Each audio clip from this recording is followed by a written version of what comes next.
As much as I hate it when YouTube videos start with a big shilling speech, the channel has grown a lot more than I ever imagined it would, and I'd like to see that continue. So please remember to engage with the video if you like it, and subscribe to the channel if you'd like to see more content like this. I love getting comments, and I do have other social media that I sort of use every now and then. Okay, now on to why you're here.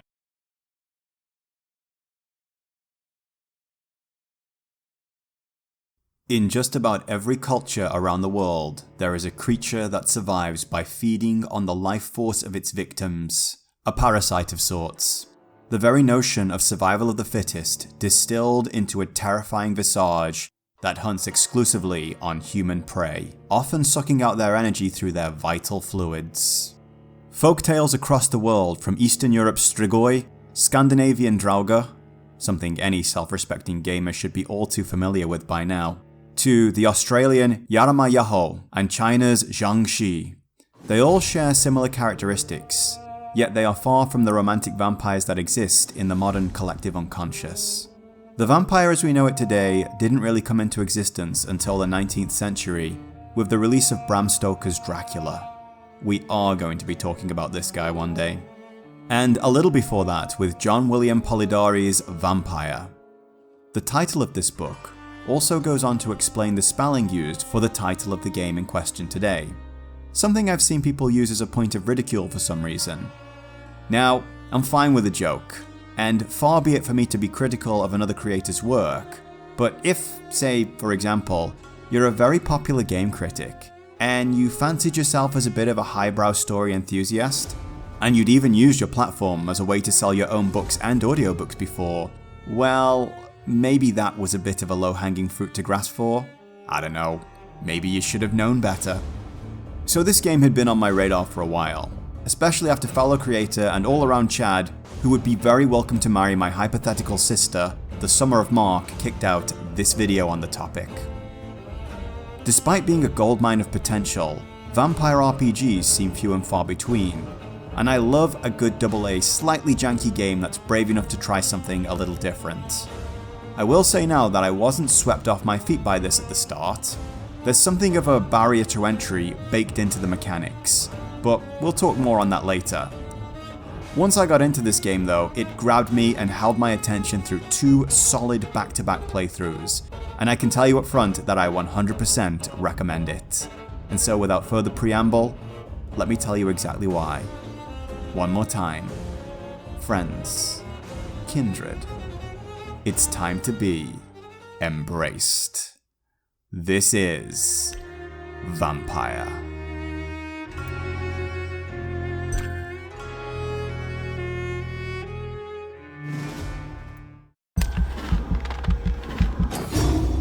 People who've watched my content before will know it's my usual style to cry spoilers at the start of a video, and then just talk about whatever I want after that. However, as this game is more recent and the story is very big, I've decided to try to contain spoilers within a single section of the video this time. At least, I'll do my best anyway. This doesn't mean I won't be talking about late game content, but I'll be doing my best to keep the big surprises out of the majority of the video. Being an RPG, the main story of Vampyr is quite lengthy, and is spread out across large sections of old London. On top of that, there's a lot of characters to interact with, who have stories of their own for Dr. Reid to get involved with, and now and then act as an ending to. The main arc is divided into several chapters, and it runs a little like the first season of a TV show, with each chapter being its own story, but with a larger narrative being woven through each of the smaller ones. In the interest of time, I'll only be covering the broadest strokes of the plot before moving into more detailed talk about some of the characters and factions that exist within the world. We begin with this wonderfully stylized animated opening, and are treated to some truly first-class dialogue from our protagonist, Dr. Johnathan Reid. What is darkness but lurking sun? What is wall but enslaved stone? What is glass but tortured sand? I'm not a stranger to the works of Anne Rice, and she often talks about how her vampires can perceive the world in a way that humans can't. But tortured sand? That's maybe pushing the poetic metaphors a little too far. After this, the game opens in what is quite possibly the worst place imaginable. A pile of corpses in a mass grave. From this disgusting mess of the diseased dead emerges our hero, Dr. Johnathan Reid. He is delirious from returning from his own death, and thirsty in a way he never even knew was possible. Barely aware of his surroundings, he stumbles from the corpse pile, staggering through the blood and filth, his senses barely able to process what has happened to him. Staggering through this haze, he reaches out for something to anchor himself to, and falls into the arms of a woman who calls him by his name. This person knows him, trusts him, pulls him close into a loving embrace, and our newly made vampire responds with...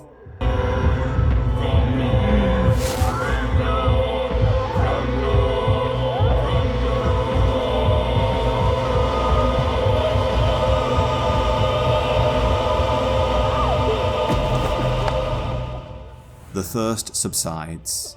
The world comes into sharp focus.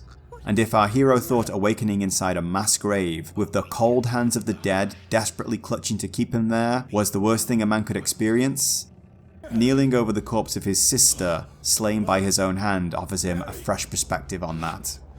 As the true horror of his situation sinks in, and despair washes over him, he hears accusatory voices behind him, and his attempts to reason with these people are countered with violence. For you see, these are vampire hunters, and they've found a leech, as they call it, at the site of a fresh kill, and are moving in with righteous murder in mind. Dr. Reid has no time to think or grieve, no time for anything else at all. He must run. Stumbling through the filth of London's docks, with the hounds literally barking at his heels, he flees for his newly discovered unlife. He isn't shy about attacking his pursuers either, but he is at least very polite about it. Sorry, but you left me no choice.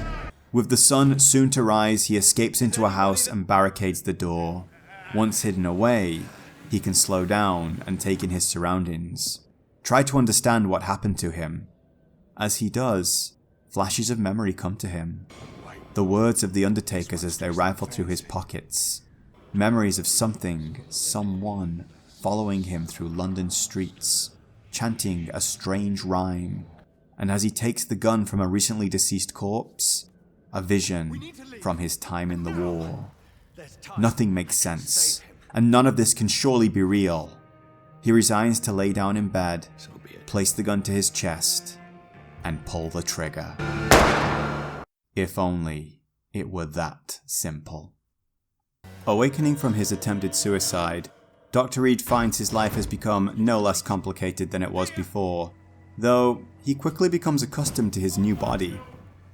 Once he's finally shaken the tenacious vampire hunters, he finds himself wrapped up in investigating a murder in the East End docks linked to an urban legend known as the Sewer Dog. He is soon swept up into a world of secret societies, forced into battles with swarms of crazed ghoul-like vampires known as Skarl, and locking horns with a highly organised monster-hunting militia while he searches for a cure for the Spanish flu epidemic that is quickly decimating London's population. And the cherry on the cake? Becoming a pawn in a centuries-long game played between two powerful gods, and even meeting the greatest knight who ever lived. A boy who came from humble-ish beginnings and rose to be the champion of the Grand Melee, sworn protector of Henry III and regent for all Britain, and who at the age of 70 spearheaded the charge into the Battle of Lincoln. William the goddamn Chad Marshall. Dr. Reid, you see, is an educated Londoner who specialises in blood transfusion, a relatively new science at the time. Most of you will have realised I'm from the UK, and while my education and career as a language teacher has cultivated a use of big words and taught me to check my accent for ease of understanding, I'm actually from a relatively unheard of working class part of the country. So while Dr. Reid is one of my own, he's what I'd consider one of them proper talking posh twats. Manners maketh man. Early in this game, he encounters Dr. Edgar Swansea, the administrator for the Pembroke Hospital, which is in fact financed by the wealthy and reclusive Lady Ashbury, who may also be a vampire with a secondary interest in the patients who are considered terminal. Dr. Swansea is himself a member of the secret order of the Brotherhood of St. Paul's, a group of humans who dabble in the occult, observe, and occasionally have contact with supernatural creatures. Given he's one of the first people Dr. Reid meets after his reawakening, well, something deus ex machina. But it's okay, as it expedites the plot into more interesting areas, and this story is big enough as it is. Masquerading as a new physician at the hospital, Dr. Reid begins by taking care of petty politics at the hospital, which soon escalates into dealing with blackmail and murder. His presence in London doesn't go unnoticed either. The monster hunting militia known as the Guard of Priwen, run by all-around Chad Geoffrey McCullum, hound him at every turn, and he also comes under the scrutiny of the Ascalon Club. After all, is it really a vampire story if there isn't a secret vampire society running things from the shadows? Right, LaCroix? LaCroix? Buddy. The initial point of contact here comes from one of their enforcers, who shows up to lay down some rules. This arrangement doesn't exactly work out for the enforcer, as while Johnathan is young, he seems to belong to a particularly potent lineage. As such, a more polite and formal invitation is extended instead. The Ascalon Club is run by Lord Redgrave, the Earl of Bristol, who claims to be the progeny of the now dead ancient vampire William Marshall, and even keeps some of his blood on hand for purposes of rituals, even if he doesn't see much point in them. He totally does.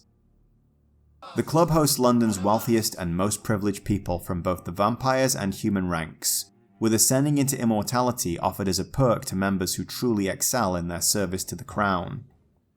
Not sure how I feel about French writers implying the secret power behind England is a group of blood-sucking parasites.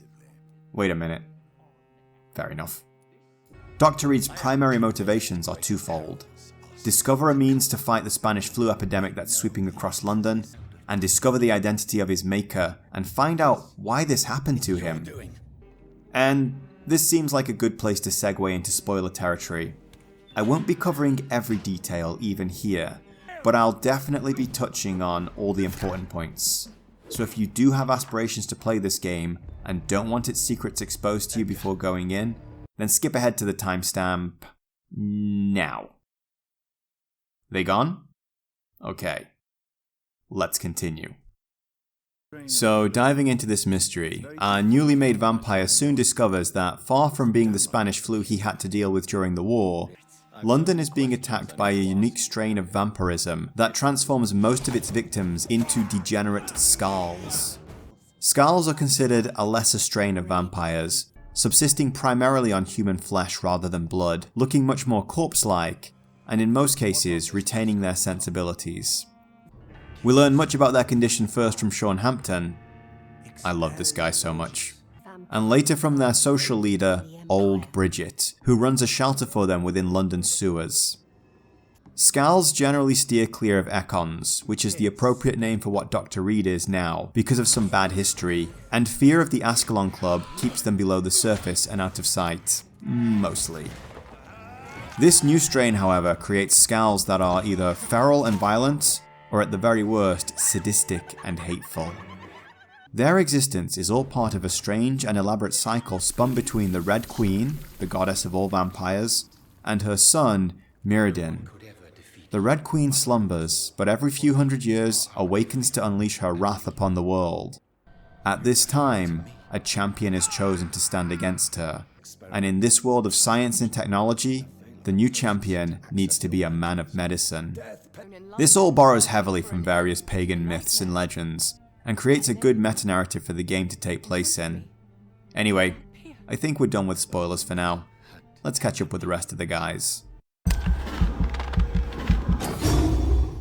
The big players in Vampire are, of course, the eminent Dr. Reid, the Brotherhood of St. Paul's, represented mainly by Dr. Edgar Swansea, the Ascalon Club, led by Lord Redgrave, and the Guard of Priwen, led by Geoffrey McCullum. There are some other players in this game, but talking too much about them would be major spoilers. An example would be my personal favourite, the sad saint Sean Hampton, an abuse survivor and man of God who mediates troubles between gangs at the docks. While he is really interesting, he's also the pillar of a community, which is a function of the game's social system that we'll talk about later. The issue is that the pillars play important roles in the main story, and their fates come down to your decisions. That leaves our most interesting characters as the righteous Geoffrey McCullum, and the person that might be considered his adversary in London, Lord Redgrave. Redgrave is the leader of the Ascalon Club, and the very definition of a snob. He claims to carry the blood of William Marshall, having been turned by the Great Knights centuries ago. Old European nobility made a lot of pomp around lineage, something he seems to have held onto even as an immortal undead. What I find interesting about Redgrave's design is that he looks old, even in poor health judging by his skin. I don't know if that's just a sign of his age. Maybe the longer Ekons live, the more corpse-like they become. It's also interesting how when Johnathan joins the Ascalon Club, he puts him through a fairly lengthy ritual, while whispering that he thinks it's all dated and silly, and it's just for the troops. Sir, I believe you are the one making the rules. If you don't want to be dictated to by tradition, then don't be. The concerns of Redgrave and Ascalon are that of Great Britain, or more specifically, the wealthy and privileged of the country. Redgrave couldn't care a speck for what's happening in the East End, but the first sign of plague in the West End, and he's more than eager to bring in Dr. Reid to take care of it.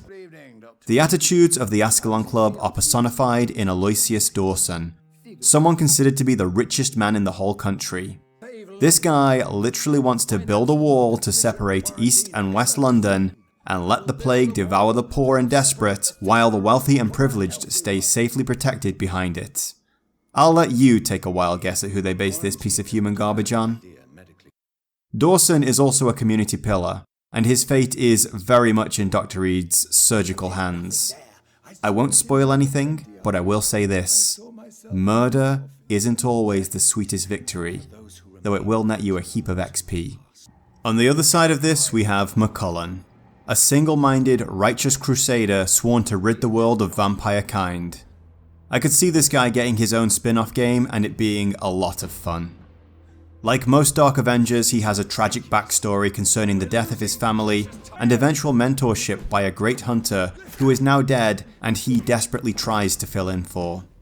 As such, he's not the most reasonable man, but I do respect a straight-talking Irishman who wears his heart on his sleeve and knows how to swing a broadsword. It's a shame we don't get more screen time with him if I'm being honest, because he really is cool. It seems the murder of William Marshall is very much on his bucket list. The Guard launched a great hunt some time ago and succeeded in murdering most of England's elder vampires. Marshall, it seems, escaped this purge, and for whatever reason, our boy here wants to tie up that particular loose end. Despite his outward appearance, he becomes an interesting and layered character, who's a great enemy and anti-hero, and whose boss fight is... well, it's kind of cheap if I'm being honest, but wasn't so much trouble the second time around at least. The world of Vampyr is just incredible.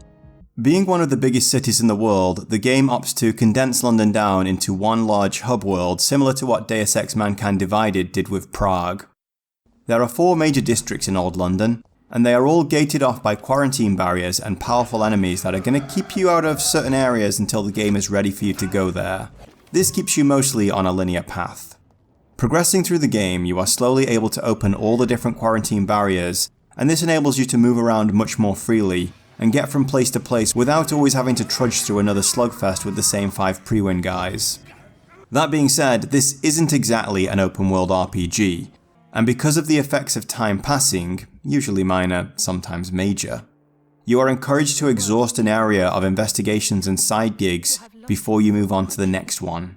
So you won't be doing a lot of backtracking into the early game areas, except to dole out cures for sickness, and raid various merchants when you really need something rare to upgrade your weapon. But enough about mechanics. Can we just take a moment to appreciate how awesome Old London looks?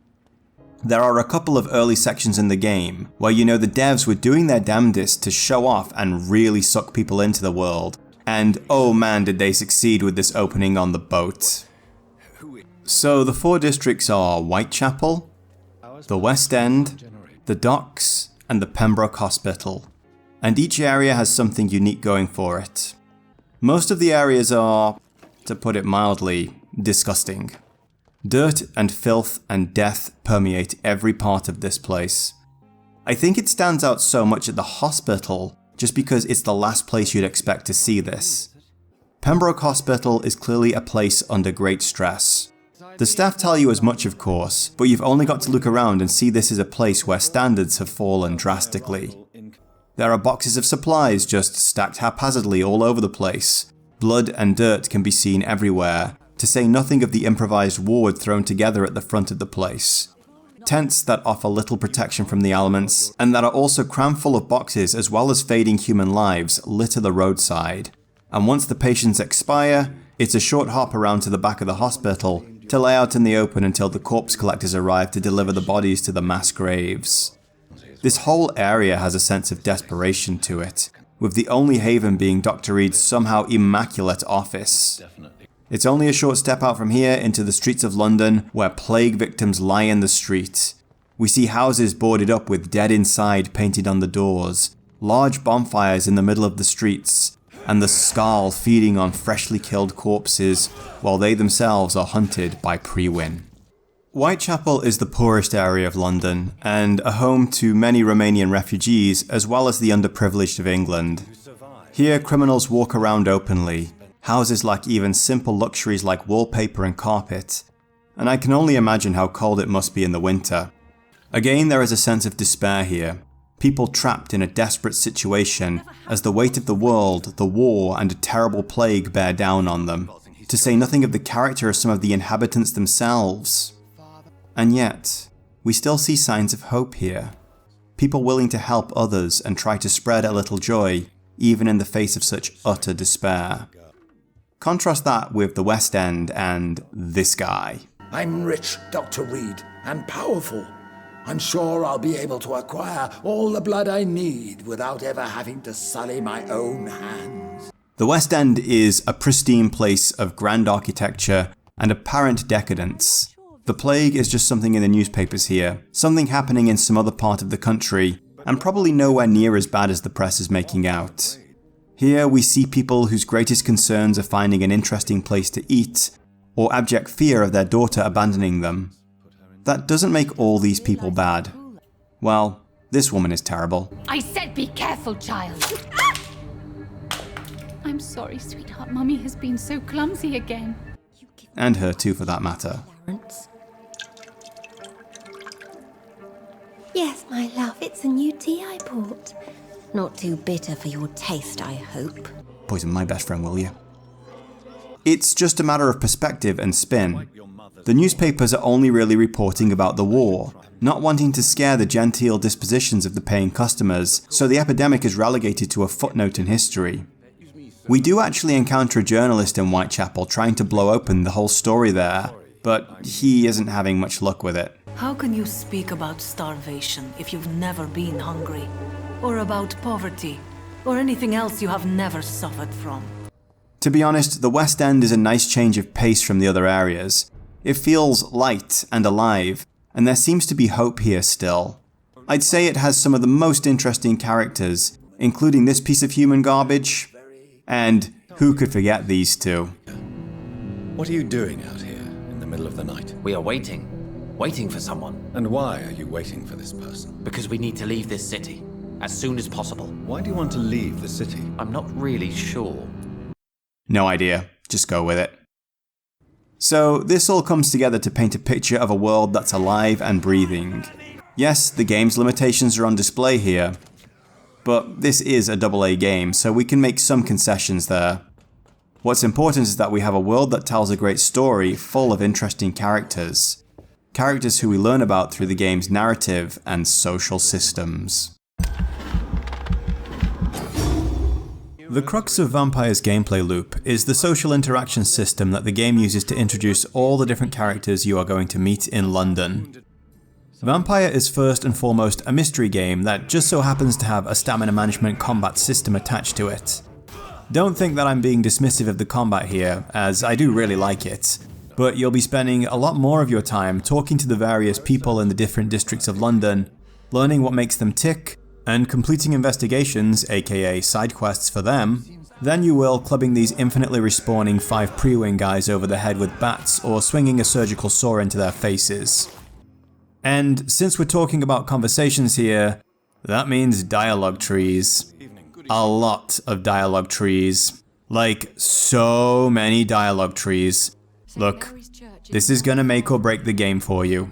If you're really into this kind of storytelling, then you're going to have a wonderful time engaging with all these people. But if this is something that you get tired of pretty quickly, and just find yourself skipping through, then this game really isn't for you. Vampyr, for the most part, doesn't do anything new with this idea. You have several topics, but you're gonna click through all of them anyway because of course you want all the information, so why wouldn't you? However, certain topics are locked off with the words hint required. This is actually a really nice touch. Hints can be found within other lines of dialogue, in conversations with other people, from notes scattered around the game world, and most interestingly, from eavesdropping on NPC conversations with each other. This is a pretty cool system. It doesn't apply to every character you meet in the game, but as many of them go through their scripted routines, they will enter into a place where you might be able to eavesdrop. The problem is, you can only do this with your vampire sense activated. This leaves you with the choice of just waiting to get lucky, or just hanging out in a public area with your senses activated for a while to see if you get a hit.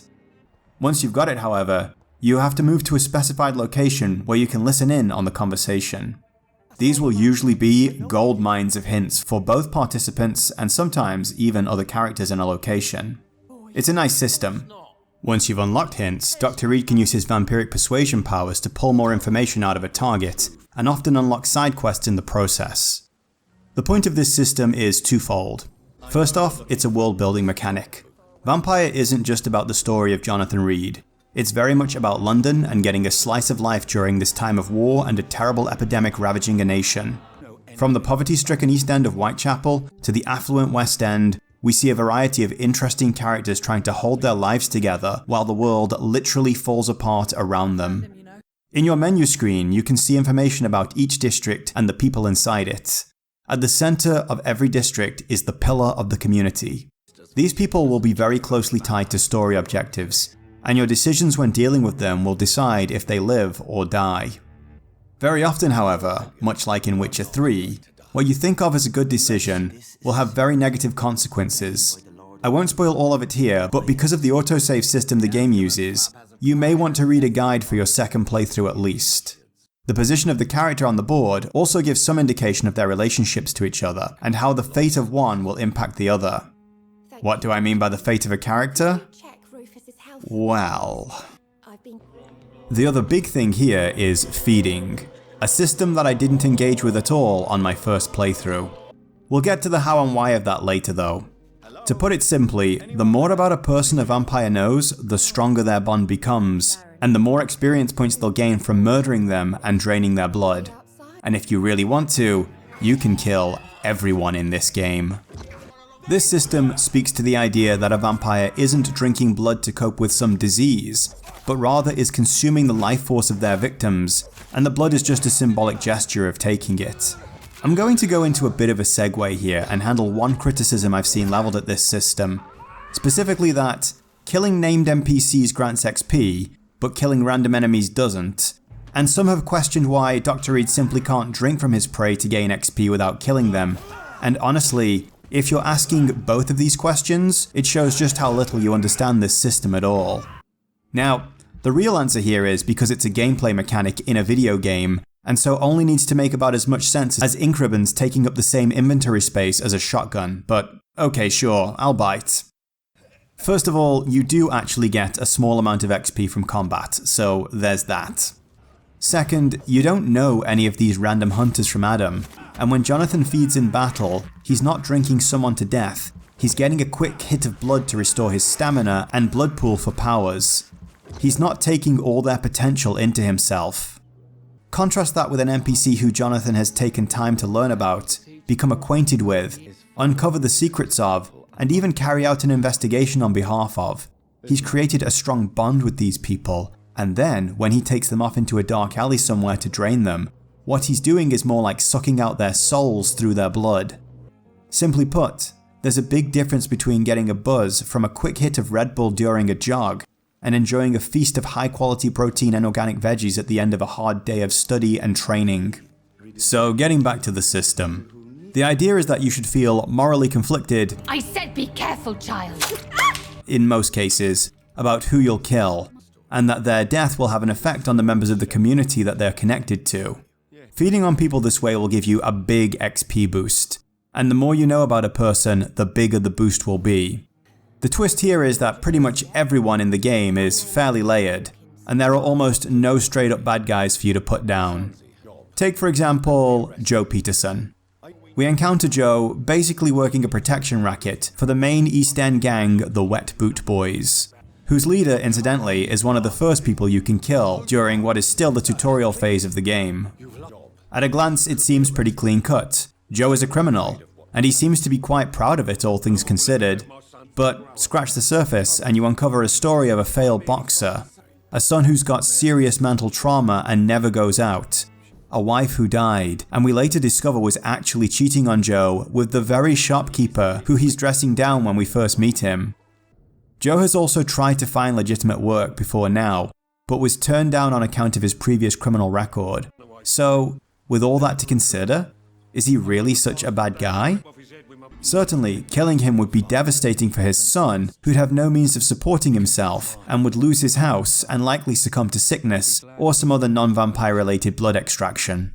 There are a few sacrificial lambs in the game though, people with almost no redeeming features such as a slumlord who is willing to take sex in lieu of payment, a serial killer, and this jerk. Before coming to London, she was a member of the communist resistance in her country. That's what happens when you let a woman get involved in politics. Let's do another case study for a moment. In the playthrough I recorded for this video, I killed 4 people, which is the minimum you're allowed for a somewhat good ending. One piece of human garbage I put to sleep was Seymour Fishburne. Seymour seems like a pretty straightforward worker when you meet him, and seems very appreciative of his mother, Stella, who we can also meet and talk to.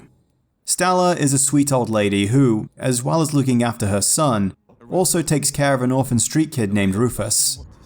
A little spying, however, shows that Seymour isn't all that happy with the amount of attention his mother is giving Rufus. And when we get an investigation from Seymour to find a necklace that he'd bought for his mother and subsequently lost, we eventually find it buried in a pile of murdered bodies. That's right, our boy Seymour is a regular serial killer. And given the way he picks his targets, I'd say little Rufus is a prime candidate to be next on his list. So once all of Seymour's hints are unlocked and you've acquired Mesmerize level 3, it's time for you guys to take a little walk together. And I love this music, by the way. It's really cool.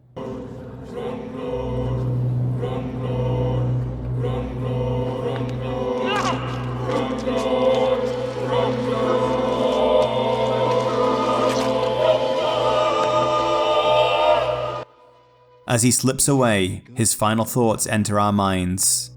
The next day, we can go and check on Stella, and discover that while she is upset at her son's death, she's relieved to have not had to go through the trouble of a public trial and execution, and has also taken in Rufus. So it's kind of a happy ending overall. This is one of the easier decisions to make, but depending on the kind of morality you want your character to hold to, you could go down some pretty dark paths. So, this is actually a really good system of powering up your character, and the developers seem to be really proud of it, and the game is constantly reminding you about it as you play. Which is all well and good, except you don't really need to kill anyone. Rather than incentivize players into taking part in the system by giving them something you can't get anywhere else, the game opts to punish you for not. What I mean by this is, if you don't feed, you'll be underleveled through the entire game, and thus combat will be a lot harder. So in terms of carrot and stick, you are quite literally in some cases being hit over the head with a stick for not participating. But again, this isn't really an issue once you've got past the very early stages of the game, or if you've played at least one Dark Souls game before. Between the story missions, investigations, and all the various scuffles you'll get into, there's really more than enough XP to build a really solid character, with just a little forethought put into it. In fact, it probably won't be until the very end of the game where you'll start to feel somewhat out of your depth. Let's compare this now with another game that places a lot of emphasis on character progression on your social interactions. Persona. Persona divides its gameplay between fighting through dungeons with JRPG mechanics, and a Japanese high school life simulator.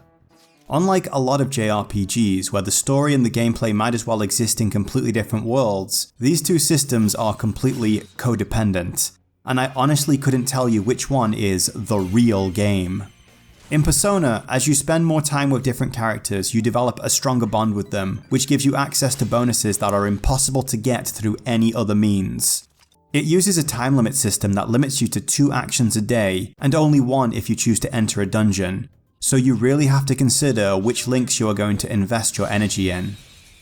What this means is that at the end of each playthrough, you've told a fairly unique version of the story based on who you opted to spend your time with, and you'll have a uniquely specced out character based on those choices. In Vampyr, the only real benefit to killing people is more XP to overpower your character, and take a lot of challenge out of the combat. And to top it all off, the best ending is tied to a 0 body count run. Well, 0 civilian casualties anyway. I feel this completely undermines the whole people are complex thing, nothing is clean cut idea the whole system is supposed to be presenting.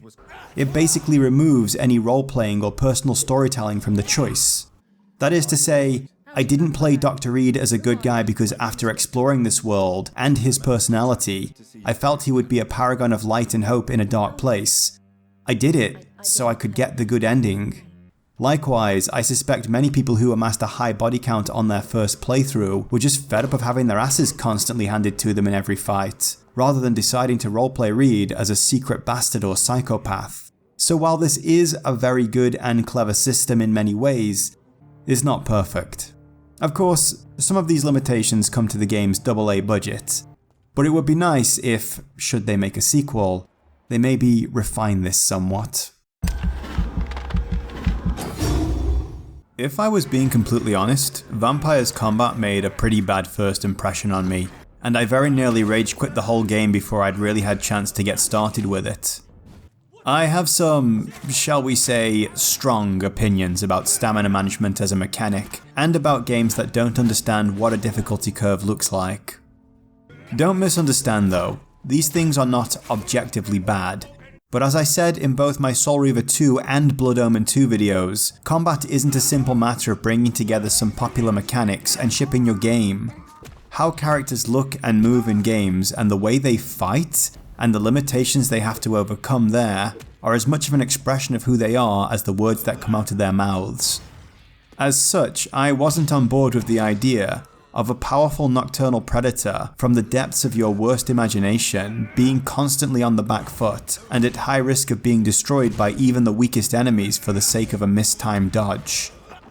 It took some chats on Reddit and a full game restart to bring me around, and while I do stand by my belief that stamina management isn't a viable limitation for a vampire, I very much enjoyed this system and, at least until the very end of the game on my first playthrough, got all the dark, predatory power fantasy I could want out of it. We are introduced to the combat in the opening scene and given a solid, straightforward explanation of how things work. We are all armed with a natural weapon, our claws. Shut up, Uma.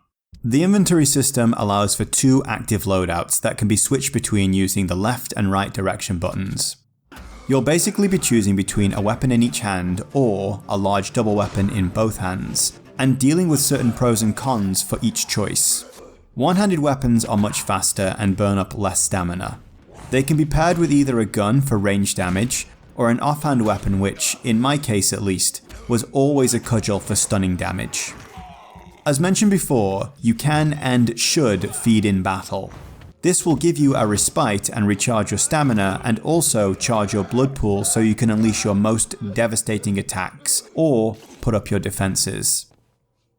A stunning weapon, as the name suggests, doesn't do a lot of damage, but will wear down an enemy's stun gauge very quickly, so that they can be fed upon and you can start bringing the real pain, or just healing yourself from any damage you've sustained. This to me is the best combination. Guns do have their uses, but with limited ammunition and slow reload times, they don't really offer much of a benefit over another melee weapon. Some weapons can be upgraded with blood-sucking as well. These weapons transfer a small amount of blood straight into your blood pool, and you are absolutely going to need one of these for the final boss. two-handed weapons are my go-to for boss battles, and I'll explain why in a little bit. They do more damage and a small amount of stun damage in a single hit, but are slower and cost more stamina to use overall. They also have a timed block function, but I never really used it. I mean, look at the way Dr. Reid can dodge around enemies. So much cooler than this. Wait, this looks kinda familiar. I knew there was a reason I liked this guy. So how does it all come together? Well, if the stars align, you can sneak up on one member of a group unaware and lay them out with an instant stun, getting a quick feed in before locking onto the group's tank and hitting them with your ultimate. Ultimates don't become available until level 10, so you'll have to struggle through a bit to get here, but they do massive damage and can turn the tide of a battle in a heartbeat. They do, however, take a long time to recharge. So, with the sponge dealt with momentarily, it's time to drop some blood bombs. Basically, make the most of that blood you stole, and possibly lay into some of the weaker guys with stun attacks for a little more. By the time the tank is back on his feet, his goons will be all but decimated, and one-on-one, Reid is always going to win. It's fast, visceral, and incredibly satisfying. For most regular fights, you'll almost never be concerned about your stamina, and you'll have more than enough blood to lay down some heals after a scrap, so no need to run off somewhere to rest and recover. This keeps the pacing and forward momentum of the game to a good speed, and sells just how dangerous Vampyre's Ekons actually are. Bosses are a little different though. By their very nature, you aren't going to be finishing them off quickly, and that's why I prefer the double-handed weapon for them. Boss fights are much closer to regular Dark Souls fights than others. You're basically going to be managing your stamina, keeping your powers back for a heal when you do screw up, and zipping in for a couple of good hits and then getting out again. Most bosses have ways to make the arena more dangerous too. McCullen in particular is enough to make you never want to replay this game. A couple of bosses do have goons, and if you've watched any of my other content, you know I'm very critical of this as a boss mechanic. Boss fights in general should be one-on-one, but in this case, just like in Doom Eternal, goons are as much a source of power for your character as they are a potential problem, so it's kind of balanced. So the combat is solid right up until the late game, at least on a not even once run. At this stage, the streets of London are full of super spongy enemies that move in larger groups, and oh man does it ever slow things down. I feel like this is the game's last dying gasp to get anyone on a not even once run to actually eat someone, but it doesn't make a lot of sense narratively. Dr. Reid has been decimating these vampire hunters from the word go, and he's approaching the height of his power, ready to battle with the game's most powerful enemies. He's already defeated and, in my case, spared the Priwen commander, so what are any of these guys doing here at all? It really doesn't make sense that at this stage, there are Priwen who can tank dozens of blows from Reid, and put him in the ground with a single combination of their own.